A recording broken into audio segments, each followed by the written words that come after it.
Віцебская выставачная зала «Духаўскі круглік» адзначыла 10 гадоў. Праўда, сваю гісторыю будынак пачаў яшчэ ў 1385. Каменная вежа была часткай пабудоў ніжняга замка старажытнага Віцебска.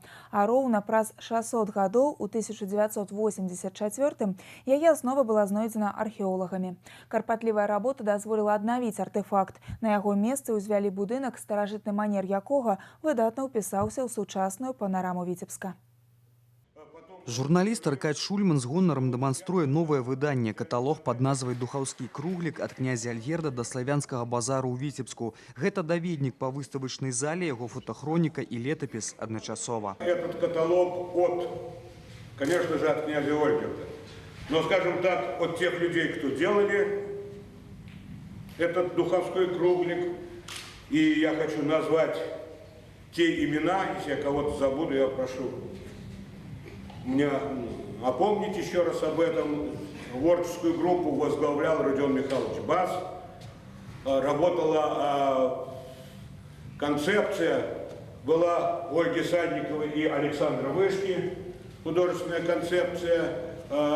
Научным руководителем проекта был Борис Ляденко, который перед вами.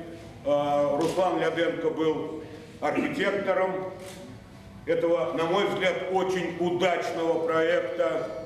Экспозиция ў Духаўскім кругліку пачала працаваць у 2007-м, была прысвечана 15-годдзю славянскага базару. Сёння гэта маштабная выставачная зала, якая падзелена на некалькі экспазіцый. На першым паверсе захаваны падмурак каменнай вежы 14 стагоддзя, вышэй на паверх сярэднявечны Віцебск, а таксама фотаздымкі горада пачатку 19-20 стагоддзя. А два апошнія паверхі прысвечаны міжнароднаму форуму мастацтва ў славянскі базар.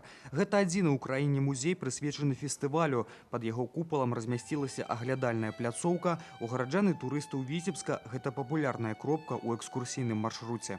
Сотрудники нашего выставочного зала стараются достойно представить экспозицию фестиваля, истории города в том числе. И получается, мы популяризируем историю города и нашего фестиваля.